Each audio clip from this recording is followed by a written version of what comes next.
Olá pessoal, tudo bem com vocês? Sejam bem-vindos ao Vencendo Concursos. Meu nome é Cristiano Silva e nós vamos dar início aí aos nossos estudos relacionados à matéria aí de administração, tudo bem? Mais propriamente dito aí, administração geral. E eu quero que você, claro, né, visualize aí comigo qual será o tema que nós vamos abordar nesse vídeo, tá certo? Então, nós vamos tratar a respeito da teoria da administração, aliás, teorias da administração, mais propriamente dita aí, a teoria científica. Tudo bem, galera? Bom, a teoria científica da administração é uma teoria voltada justamente aos primórdios da administração geral, onde se verificou a necessidade, né, de, obviamente, ter conceitos relacionados ao trabalho dos indivíduos, dos operários. E aí apareceu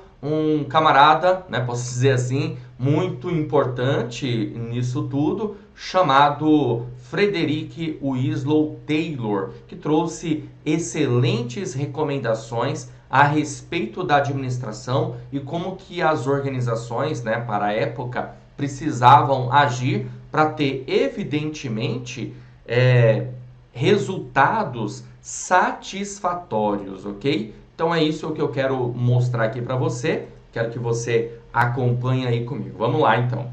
Bom, galera, então nós estamos aí, ó, teorias da administração, teoria científica, tá certo? Nós vamos tratar a respeito desse assunto sobre as abordagens clássicas, clássica, burocrática e sistêmica da administração. E para isso, nós precisamos, a priori, de um conceito. O conceito aqui é sobre administração. O que é administração? Então, a administração, pessoal, ela é considerada uma ciência, como você está vendo aqui, ó. A administração é considerada uma ciência, pois utiliza técnicas administrativas para o alcance dos objetivos. E, evidentemente, quando a gente pensa em administração geral, vem à nossa mente também a administração pública. Por quê? Porque é fato, né, que a administração pública ela é uma ramificação da administração, no caso aí, da administração geral. Tudo bem? E por que isso? Porque, a bem da verdade, a administração pública ela tem parâmetros da administração geral, ela se utiliza de conceitos relacionados aí à administração geral. Boa parte dos conceitos, das teorias que você vê hoje na administração pública tem referência aí, evidentemente, com a administração geral. É claro que a administração pública ela não pode esquecer que ela é administração pública e, consequentemente, tem todas as suas peculiaridades, conforme eu coloquei aí para vocês. Então, logo, ela utiliza conceitos da administração geral de forma adaptada por conta disso, ok? Beleza? Bom, dando continuidade aqui aos nossos estudos, vamos lá. As teorias administrativas, pessoal, elas nos ajudaram a compreender o que se passa em uma organização e, consequentemente, a isso foram extraordinárias para o avanço na maneira de gerenciar as instituições. Logo, o estudo das teorias auxiliará a compreender melhor os fatores de aplicabilidade das teorias ao longo do tempo e o entendimento de que muitos conceitos são preservados. Olha, isso aqui é bem interessante, tá? Muitos conceitos são preservados. E o que eu quero, na verdade, repassar para você quando eu trato disso, a bem da verdade, é nós olharmos, né, para todas as teorias administrativas, teoria geral da administração, e verificar que esses conceitos são válidos nos dias atuais. Tudo bem? Beleza? Então, mesmo que a gente tenha aí um conceito que é lá no início do século XX, por volta de 1900, por exemplo, ainda assim nós utilizamos esses conceitos, tá certo? E você vai visualizar isso comigo no decorrer, obviamente, do nosso curso, ok? Bom, dando continuidade, vamos lá? Bom, temos aqui então, no caso, né, a teoria científica tá certo? Administração científica, que é desse camaradinho aqui que eu passei o marca-texto, chamado Frederick Winslow Taylor. E o senhor Taylor, ele trouxe, na verdade, certos conceitos e características da administração científica. A primeira é o processo de seleção. A seleção, de acordo com Taylor, deve ser uma seleção científica do trabalhador. Pensar que na seleção científica do trabalhador significa pensar de maneira racional, ou seja, verificar se a pessoa, realmente, seu trabalhador, ele tem aptidão, né, perfil para aquele tipo de trabalho que ele vai exercer. Porque é o seguinte, nós estamos falando de uma época por volta aí de 1900, como eu falei. Para ser mais exato aqui, eu vou colocar 1912, tá certo? E aí, o que ocorria? As pessoas, basicamente, elas viviam onde, pessoal? Elas viviam nesse lugar aqui que eu estou desenhando, tá? Ó. Certo? As pessoas viviam no campo, tá vendo? Ó? As pessoas viviam no campo, certo? E elas começaram a sair do campo e, evidentemente, começaram a chegar aonde? Hã? Sabe me dizer? Que lugar que é esse aqui que eu estou desenhando? Não? Elas começaram a chegar nas cidades, ok? O desenho não ajuda muito não, né? Ó, nas fábricas, aqui são as fábricas, tá? E aí o camarada, ele estava acostumado aqui no campo a trabalhar com a lavoura, né? Beleza? Com a agricultura, ok? Com plantio, tudo bem? Beleza? Aí ele chega lá na cidade e se depara com o quê? Com fábricas, indústrias. E evidentemente que ele não está preparado para trabalhar nesse lugar. Ou simplesmente o que ocorria era o seguinte, pegava o camarada aqui e jogava ele em qualquer setor, departamento, área de produção e falava assim, ó, você pode trabalhar aí.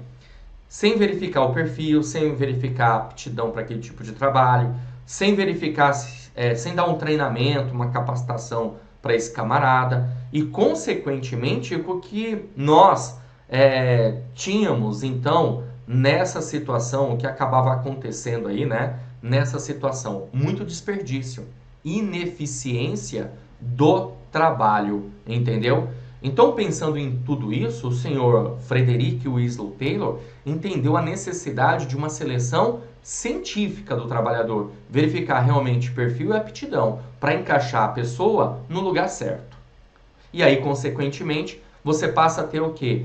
A eficiência, evitando assim desperdícios. Aliás, é um dos primórdios aí da teoria científica de Taylor, é justamente a eficiência, tá certo? Agora, é claro, a gente pode também entender o seguinte, que o senhor Taylor, ele tinha um foco no operacional, ou seja, ele tinha um foco nas tarefas. Então, logo, ele estava muito mais preocupado com as tarefas, com o operacional, do que propriamente dito assim, com a organização como um todo. Tudo bem? Por quê? Porque o senhor Taylor, ele tinha uma visão, na verdade, deixa eu colocar aqui no cantinho para você pegar, ele tinha uma visão, que nós podemos dizer, que era de baixo para cima.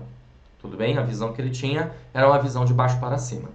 Bom, outro conceito aqui de Taylor, tempo padrão. Tempo padrão, outro conceito aqui bem interessante. O trabalhador ele deve atingir, no mínimo, a produção padrão estabelecida pela gerência. Então você foi contratado para obter uma determinada produção, certo? Vamos imaginar aqui uma situação. Você produz máquinas, um tipo de material, e dentro de determinado tempo você tem que produzir esse número X de material, certo? Agora, ele chegou à conclusão desse tempo padrão trabalhando com o conceito de tempos e movimentos. Ou seja, quanto tempo a pessoa leva para produzir um determinado material, para transformar a matéria-prima num produto em processo ou até mesmo um produto acabado, entendeu? Então, o trabalhador ele deve atingir, no mínimo, a produção padrão estabelecida pela gerência. E aí você há de concordar comigo que se a pessoa ela não atinge aquele padrão mínimo estabelecido ali pela gerência, basicamente ela não vai servir para aquele tipo de trabalho, para aquele tipo de serviço. Ou vai ser verificado que aquela pessoa vai precisar de uma capacitação melhor, de um treinamento melhor. Tudo bem? Também é interessante nós visualizarmos isso. Agora, um outro conceito também que vem de Taylor é o plano de incentivo salarial, chamado aí de homo econômicos. Ó, visualiza aí comigo. Tá vendo aí? Homo econômicos, certo? Plano de incentivo salarial. O que isso significa? Aqui está muito ligada à motivação. Então, a pessoa, para ela, na verdade, produzir, ela precisa estar motivada, certo? Beleza? E a motivação naquela época se valia de quê? De pressupostos materialistas. Pressupostos materialistas. Ou seja, basta eu pagar mais para a pessoa produzir mais. Quanto mais você produzir, mais você ganha. Então, ou seja, uma ideia de produtividade. Você ganha de acordo com a produção. É até interessante que eu vou falar para você agora. Talvez isso possa até te contrariar um pouquinho, tá? Mas faz parte. A gente está trabalhando com algumas teorias, né? Então você pode de repente achar que você não tinha esse conceito até então. Porque a ideia de tudo isso, na verdade, era até inclusive ter uma prosperidade, o funcionário ter uma prosperidade. Ou seja, assim como o patrão tem prosperidade, evidentemente, por conta da demanda, da linha de produção e das vendas, né? Claro, principalmente na época, que tinha uma demanda muito grande, o funcionário também, ele acaba ganhando mais com a sua produtividade.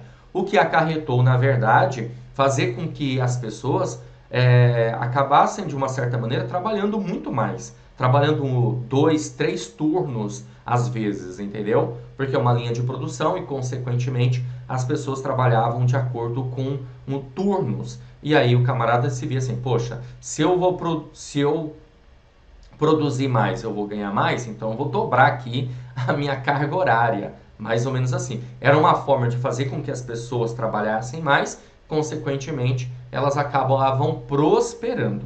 Agora, veja bem, isso é muito interessante, é até motivador. Muitas vezes nós acabamos, de uma certa forma, trabalhando mais para ganhar mais, claro, e tem até a ver com uma coisa chamada hora extra, né? Você pode imaginar essa situação. Agora, isso lá na frente acabou sendo um problema. Por quê? Porque a motivação ela não se baseia somente em pressupostos materialistas. A motivação, as suas forças internas e externas, que faz você se sentir motivado em busca de alcance de objetivos, vai muito além de pressupostos materialistas. Então, evidentemente, o que acabou acontecendo com o tempo é que isso passa a ser um problema, tudo bem? Mas a priori deu muito certo. No início realmente deu bastante certo isso aí. Bom, mais outros conceitos que eu quero mostrar aqui para você é o seguinte, ó. Outro conceito aqui, os gerentes planejam e os operários executam. Então você está lá para executar uma tarefa, você é operário, né? Aqui é conhecido como chão de fábrica. Chão de fábrica. Beleza? Então você é operário, você só tem que executar. Quem está pensando, quem está planejando é o gerente. Olha só, galera, aqui é tão interessante que reza a lenda, né? Reza a lenda que certa vez um funcionário de Henry Ford virou para ele e falou assim: seu Ford, não dá para a gente construir carros que não seja dessa cor? E o Ford virou para ele e falou assim: sim, dá sim, desde que seja preta. Por quê? Porque, a bem da verdade, todos os carros de Ford saíam da fábrica com uma única cor, a cor preta, que era uma cor padrão. Aliás, é um conceito daquela época, né, na teoria científica aí de Taylor, a padronização. E uma das pessoas que mais acabou utilizando os conceitos de Taylor foi justamente o Henry Ford, tá bom? Então, essa padronização acabava com que, de uma certa maneira, conseguisse a tal da eficiência no serviço, entendeu? Bom, outra coisa aqui também interessante para a gente observar é a divisão do trabalho. A divisão do trabalho, deixa eu pegar aqui, abrir uma tela em branco, para você enxergar melhor aqui comigo, ó. Divisão do trabalho. Tá? Outro conceito aqui do senhor Taylor. A divisão do trabalho, pessoal, é o seguinte. A ideia é pegar um trabalho complexo, tá? E dividir esse trabalho complexo em partes mais simples, certo?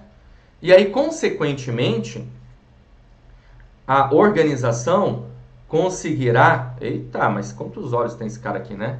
A organização conseguirá a especialização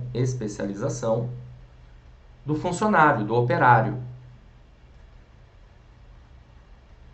Tá ok? Então, bem interessante essa ideia aqui da divisão do trabalho.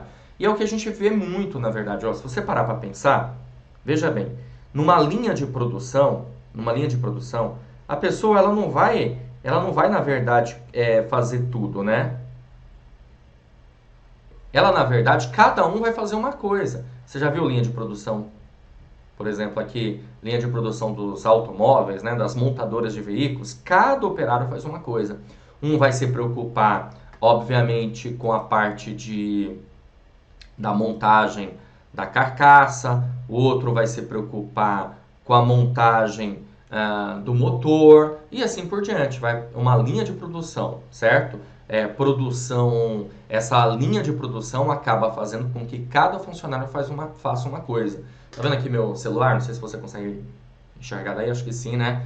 Bom, aqui meu celular, imagina a linha de produção, cada funcionário vai se preocupar com uma coisa. Um vai se preocupar com a carcaça, o outro vai se preocupar com a placa, o outro vai se preocupar com a tela e assim por diante. Então você passa a ter aí uma especialização do operário, consequentemente isso vai fazer com que a linha de produção seja muito mais rápida. É bem interessante essa ideia, esse conceito, tá?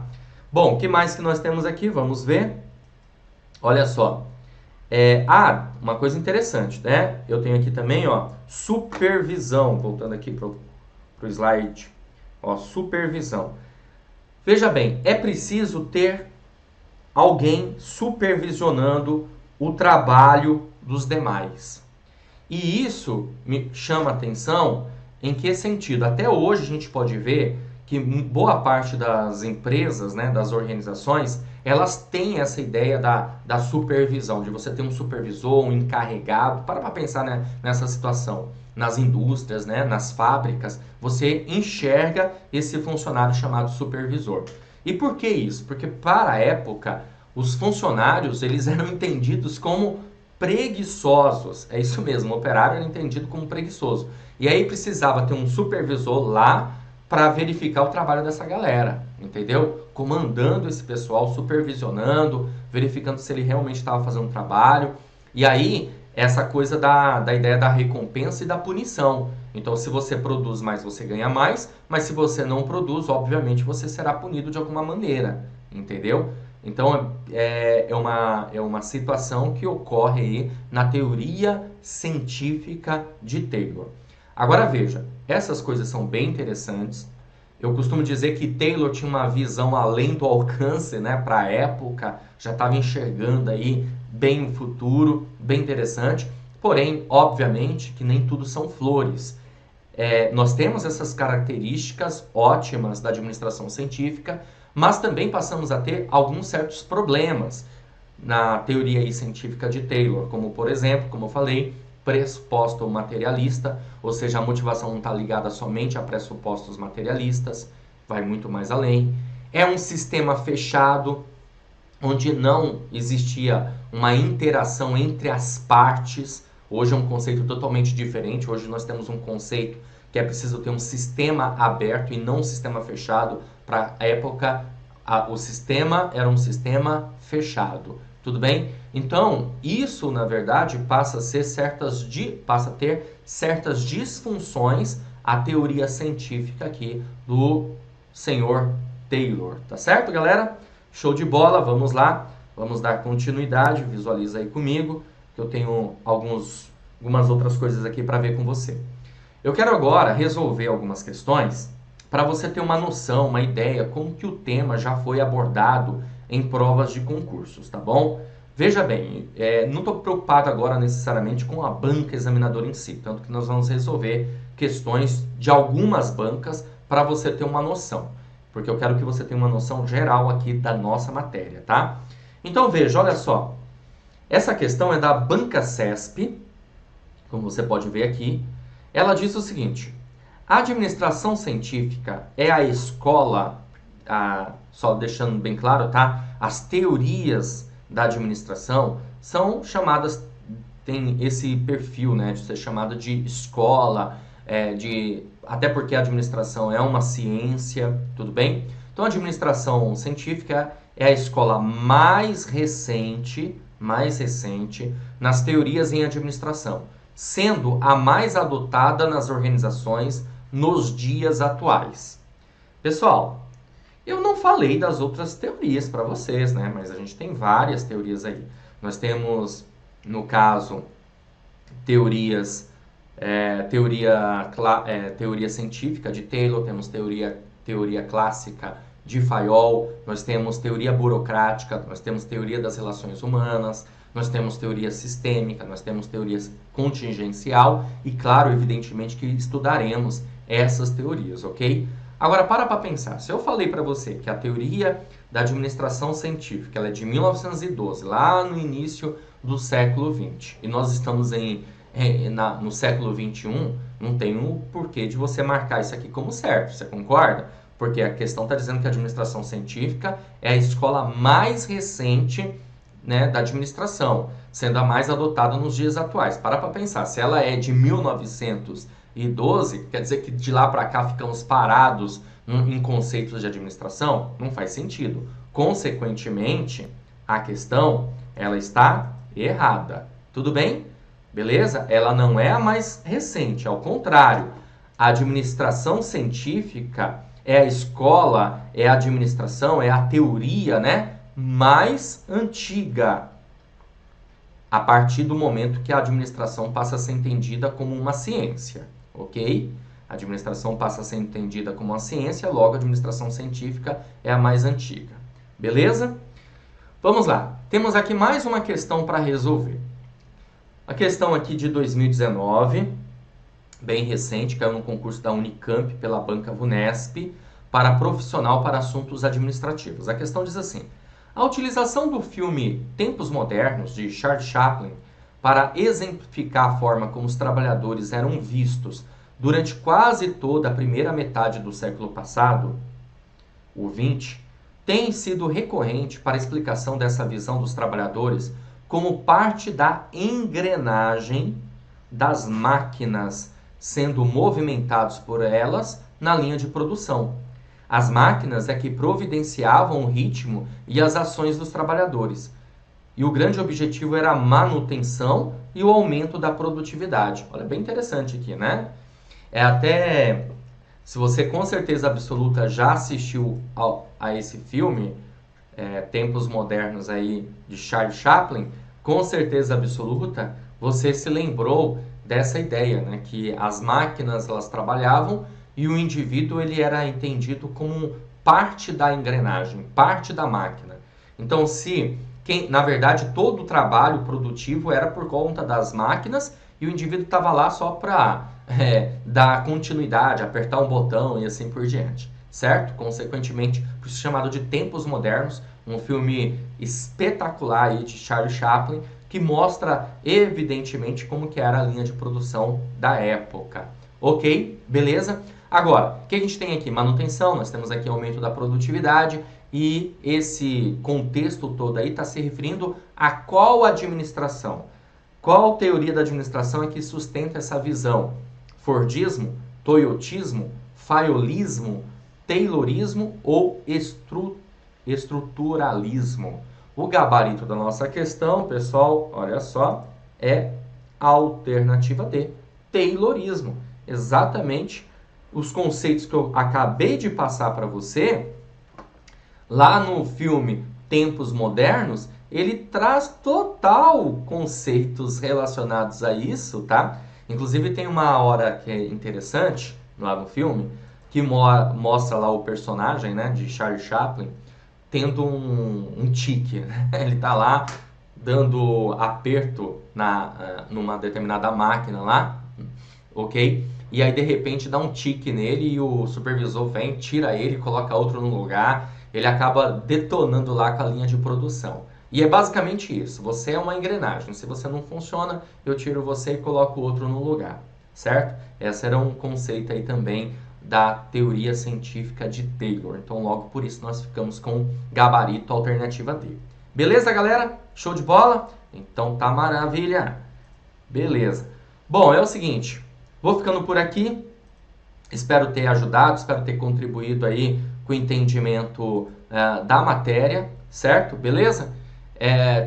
Tratamos aí do conceito da teoria científica de Taylor, resolvemos aí algumas questões para você ter uma noção, para você ter uma ideia e a gente, claro, se vê numa próxima oportunidade. Valeu, grande abraço, até a próxima! Você acaba de assistir a uma aula, uma parte das muitas aulas que nós temos aqui no curso preparatório Gabaritando Prefeitura de Belo Horizonte para o cargo de agente de execução governamental. Bom, e nós montamos o curso online preparatório com o intuito, claro, de você ter a melhor jornada rumo à aprovação. Eu quero aproveitar e mostrar quais são as vantagens do nosso curso. Se você assistiu a aula até aqui, é porque gostou, não é verdade? Então continua, porque o recado é muito importante para você que deseja ser aprovado nesse concurso. Olha só, pessoal, montamos o curso online preparatório, Gabaritando Prefeitura de BH, para o cargo de agente de execução governamental, em que você vai ter essas vantagens aqui do curso. Ó. Primeiro lugar, acesso imediato. No momento que você adquirir o curso preparatório, você recebe no seu e-mail os dados de acesso e já começa a navegar com a gente imediatamente, tá? Acesso ilimitado. O curso vai ficar válido para você durante um ano. Olha que maravilha. Ok? Isso é bacana, por quê? Porque o curso acaba servindo de base para outros concursos. Você terá teoria e questões comentadas, centenas de questões comentadas aí pelos nossos professores. No decorrer das aulas, que o nosso foco aqui são aulas em vídeo, os professores, além de trazer a teoria da matéria, também resolvem questões relacionadas àquele tema, àquele assunto que ele acabou de explicar. Isso te ajuda no quê? Na retenção da informação, na memorização. Além disso, você também terá o material em PDF das aulas, porque nós transformamos os slides dos professores em material para ficar disponível para você. Ok? Maravilha? Porque tem aluno que gosta de ter o material em PDF, tem aluno que prefere ter um cadernão, né? E anotar tudo, todas as informações ali do vídeo e depois, claro, fazer uma leitura daquilo como uma revisão, tá certo? Bom, promoção especial de lançamento, hein, galera? Olha só, valor de lançamento de R$ 497 por apenas R$ 297 ou 12 vezes de R$ 29,65. Ou seja, você economizando um pouquinho por mês, você consegue adquirir o seu curso online preparatório, tudo organizado, de acordo com o que você precisa para ser aprovado no concurso. Mas eu tenho uma surpresa boa para vocês, olha só. Cupom especial de desconto, é isso mesmo, ó. Cupom especial de desconto, válido até o dia 31 de julho. Olha, em cima desse valor, tá? De R$ 297, nós ainda vamos te dar mais um cupom de desconto para você utilizar na sua matrícula. Como que você vai fazer para adquirir o cupom de desconto? Vai entrar em contato conosco pelo WhatsApp, tá aí o número, 11 97465 6052. Você vai chamar e vai falar, né, que você quer o seu cupom especial de desconto para o curso Gabaritando Prefeitura de Belo Horizonte, cargo agente de execução governamental. Um dos nossos consultores vai te atender, vai repassar o seu cupom de desconto para você ter um desconto ainda em cima desse valor que já está em conta, que já está barato, tá certo? Lembrando que o cupom especial de desconto é válido até o dia 31 de julho. Então clica no link aí abaixo, na descrição aí, você vai conhecer o curso preparatório, saber as informações, quantidade de aulas matéria, tá certo? E chama no WhatsApp para conseguir o seu cupom de desconto, se você estiver me assistindo até o dia 31 de julho. Após o dia 31, aí o valor é de 297 ou 12 vezes de 29,65. Então aproveite e faça a sua matrícula o quanto antes. Tô te aguardando, hein? Então clica agora e chama no WhatsApp para fazer a matrícula no curso preparatório. Grande abraço e até mais.